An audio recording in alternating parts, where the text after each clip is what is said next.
Sexual disorders. Yes, that is today's topic. Now, the first thing some might think are sexually transmitted diseases or other biological related issues, but we're not teaching a high school sex ed class. We're tackling the taboo around sex and explaining what a sexual disorder is and how they can affect your life. So let's talk about a few of the rare sexual disorders to arm you with a little more knowledge to care for yourself. Number 1, hypoactive sexual desire. Hyper means a lot, to the point of maybe too much. Hypo means less than what's considered average. Hypoactive sexual desire is having very low interest in sex. That's how normal and healthy sex is with age. It's normal to slow down and have times where sex isn't on the priority list, but there is still some activity happening. Hypoactive sexual desire, which we'll shorten to HSDD, is when that non-interest is persistent and causes anxiety. If you ignore it, it can cause friction in your romantic relationship and even become disruptive. HSDD is an absence of sexual interest, not a passing feeling. So if someone's meh with their partner but still gets hot and bothered looking at a firefighter calendar, not HSDD. Biological factors such as hormonal imbalances and situational issues can cause HSDD. But wait, the good news is that there is treatment. Talking to a healthcare professional can help figure out what next steps need to be taken. Number 2, post-orgasmic illness syndrome. Post-orgasmic illness syndrome, or POIS, is an autoimmune disorder that affects those who produce semen. Think of it like allergies. For those with seasonal allergies, going outside is a terrible ordeal without having an antihistamine at hand. The same goes for POIS. After finishing sexy time, flu-like symptoms kick in. Those flu-like symptoms are an immune response. If you have POIS, your body treats the excreted semen like bacteria to make you sick, and symptoms show up nearly every single time.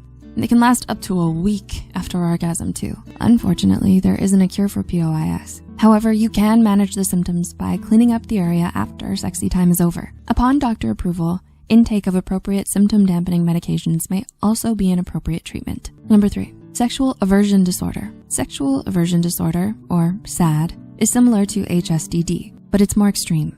SAD has 6 subtypes, and based on the cause, it can be mild or severe. So while HSDD is meh to have sex, sexual aversion disorder turns that meh into active fear of sex. This fear manifests as constant rejection and active avoidance of all sexual contact with their partner. As bad as that sounds, since it's a form of HSDD, the same treatments can apply. Number 4, coital cephalgia. You know what's normal to be felt after an orgasm? Good things. Relaxation, warmth, sometimes lightness, that thing called the afterglow. No, what's not normal? A migraine. Unfortunately, coital cephalgia is just that. An orgasm so strong it gives you a migraine. Not something to celebrate, as strange as it sounds.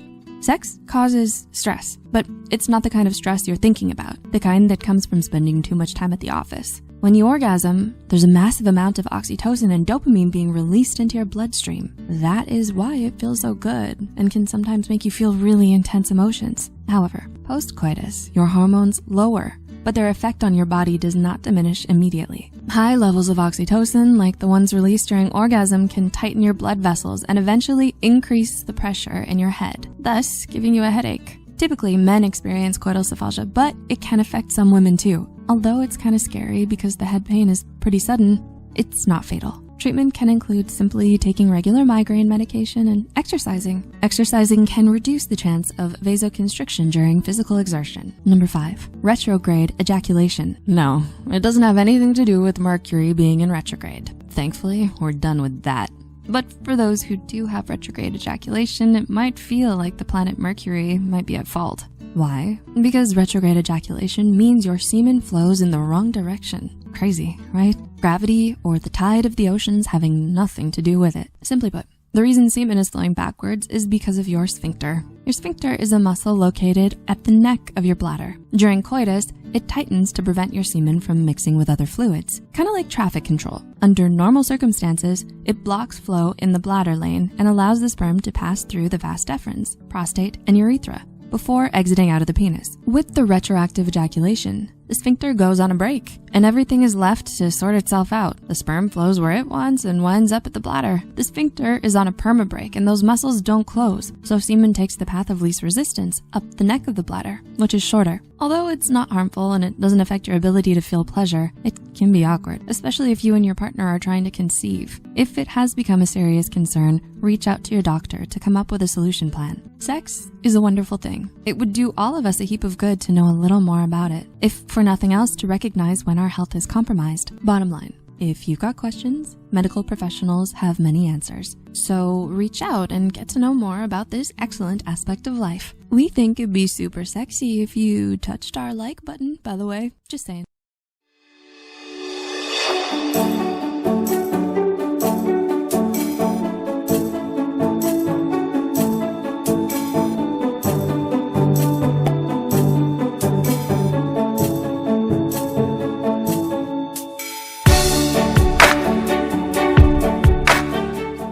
You're walking into a crowded room and it makes you want to withdraw and find a place where you can be alone.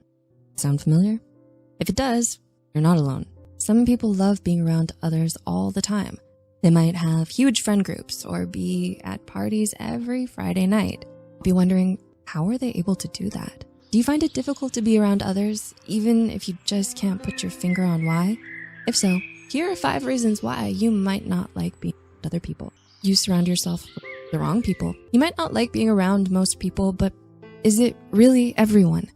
Perhaps it has something to do with the people you surround yourself with. There might be a group of people that you typically hang out with, but at your core, don't truly like. Whether it's because their morals or beliefs don't align with yours, you feel like people aren't being genuine, or because you simply don't have anything in common with them. Being with the wrong crowd may have led you to believe that you don't like being around people. Are you still friends with people because you feel obligated to, or because you genuinely like them and want to spend more time with them? If it's the former, then it might be a sign that you should start hanging around new people. Stress. Sometimes stress and anxiety can cause us to dislike being in the presence of others. According to research at the Dartmouth Social Neuroscience Lab, people who experienced more stress on one day socialized with others less the next day. Stressed, whether it's because of assignments, a job, or anything, it might be contributing to your social avoidance and withdrawal from interactions with other people. Stress can be a big factor in a lot of mental health conditions, according to Dartmouth Assistant Professor Megan Meyer. If you're stressed and withdraw socially as a response, you may be missing the opportunity of using social interactions to mitigate your mental health issues, especially during a time when you need it the most. After all, we humans are social creatures. If you find this video relatable and helpful, please give the video a thumbs up and subscribe to the channel. Moving on to the next point. You're an introvert. While this one might be a little obvious, there are a lot of misconceptions about introverts simply not liking other people. For introverts, being around others can be draining, and there could be a biological reason for it. A study in the Journal of Cognitive Neuroscience found that introverts process social stimuli in the brain differently from extroverts. When exposed to images of human faces, extroverted people were associated with having 300 brainwaves with higher amplitudes. The study also found that extroverts were more sensitive or attentive to and found greater motivational value in social stimuli than introverts. Introverts tend to keep to themselves a lot more often than their extroverted counterparts. After a certain time, their social battery runs out, which is when being around others can be tiresome. The study might explain why. For introverts, being around other people might not provide as much value as for extroverts, making them prefer being alone more with other people. You're a highly sensitive person. According to Psychology Today, a highly sensitive person, HSP, is someone sensitive to sensory processing and increased emotional sensitivity or reactivity to external and internal stimuli. It's estimated that 15 to 20% of the population are HSPs. You're an HSP, you might find it difficult to be around others because there's so much information to process. The conversations, actions, or even emotions of other people can be overwhelming. Issues with processing might even make you upset in social situations. For instance, being around too many people can lead you to feel overstimulated or overwhelmed, even irritable or anxious. Sensory processing sensitivity is not something that can simply be switched off, which is why HSPs might avoid overly social settings. High intelligence. Research suggests that highly intelligent people actually prefer to be alone instead of around others. In a paper published in the British Journal of Psychology by Lee and Kanazawa, it was discovered that highly intelligent people experience lower life satisfaction when they socialize more often with friends. These findings were based in evolutionary psychology. In groups, the more intelligent members were able to solve problems without needing help from their friends and are happier being alone to solve challenges on their own. Solitude is a way for highly intelligent people to reset themselves after being in highly stressful urban environments. Still, even though highly intelligent people might feel like they don't benefit as much from friendships, they still might socialize just as much or even more often than less intelligent people. This isn't to say that highly intelligent people don't socialize, but if you find yourself able to thrive and solve problems better on your own, it might be one of the reasons why you don't like being around others. Final thoughts. It's important to understand why some people may not enjoy being around others and not shame them for it. Which one of these reasons resonates with you the most? Are there multiple that you relate to? Let us know in the comments. We hope that you found this video helpful, and if you did, we'd really appreciate it if you'd like the video and subscribe to us for more content like this.